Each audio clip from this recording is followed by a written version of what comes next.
Hey everyone, my name is Shu. In this tutorial, I'm going to show you how to create a template in Amplenote. First of all, create a note with template content. In this video, I want to create a template for weekly review.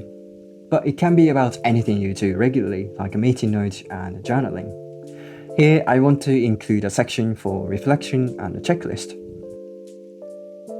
Secondly, add a template at the beginning of the note title. This helps Amplenote to figure out this note is a template and makes it easier for you to find it from the search menu. Next, this is optional, but apply a tag to the note like template so you can organize them from the left sidebar.